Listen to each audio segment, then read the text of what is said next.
The moneylenders are non-playable entities that associations can borrow money from. Or not just associations, all entities except for civilizations. So that means families, associations, and states can all borrow money from the moneylenders. Now each state has its own group of moneylenders. It's not part of the state, but they're just the moneylenders. It represents the moneylenders that are there. And you're only able to borrow money from the moneylenders of your home state. So I just created this association here right now, P Merchants of Portugal, and we're going to show you an example of how to do this. So I'm going to enter the map as P Merchants, and I'm going to open up the moneylenders. Now the moneylenders coins here is 54. This is how many they have at this state.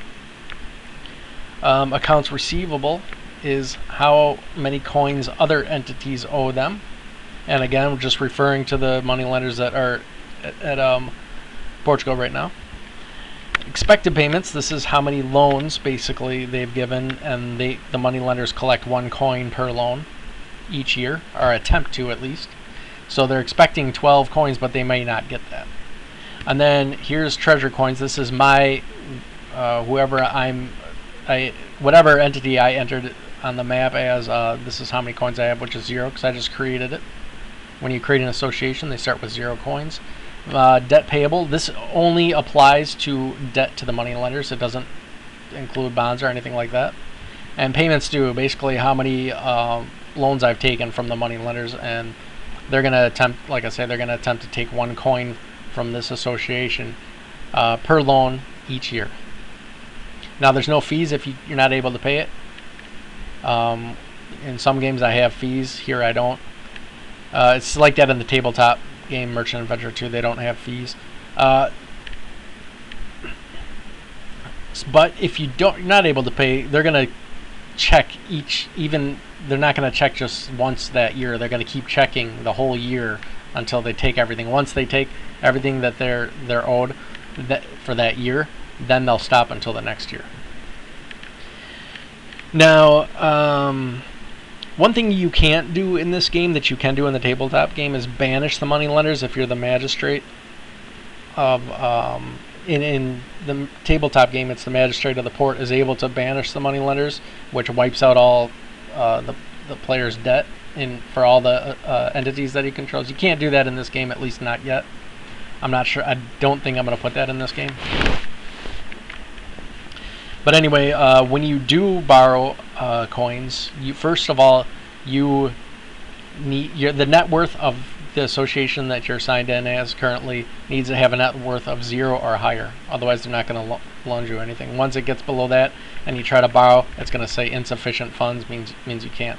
Also, if their coins are less than 10, you're not going to be able to borrow coins from them. It'll give you the same pop-up. So for now, I'm just going to borrow 10 coins, and the debt is going to go up to 15. So they charge quite a big fee, which in the medieval times, that's usually how it worked, is they had fees or some other way besides interest because of religious laws often. So it's basically the same thing. They just use different methods to make money off lending you money. And so that's also a pretty high rate. Even in the medieval times, it wasn't super uncommon to get rates that high. Like now, you'd never hear of rates that high, but in the medieval times it did happen. But it still usually wasn't that high. It just wasn't uncommon. So anyway, I'm going to do this. Borrow 10 coins here. Okay, so I got my 10 as shown here. Treasury 10, debt 15. And then they're going to try to take 1 coin per turn until everything's paid off. Now if I do it again, then they're going to try to take 2. Now if you want lower rates, because you're like, wow, I don't want to pay such a high fee just to take a little bit of a loan, you're going to have to issue bonds.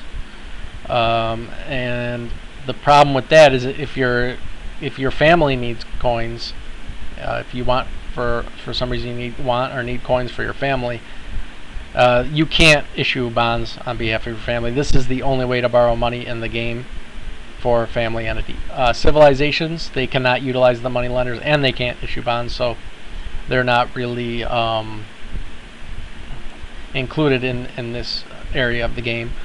But states and associations can issue bonds, and you can sell those to random people out on the market, or one of your friends might want to help you out and purchase a loan from you, or you can sell a loan to one of your other entities that has cash. So you can set the interest, not the interest rate, but you can change the fee and the annuity to be lower than what the fee is for that the money lenders charge. But anyway, this is the most common way to borrow money, at least maybe not totally, but early in the game, if you're just getting started and there's no one around, the money lenders are a nice convenient way, though expensive, to get some funds to get whatever plan you have going in the game.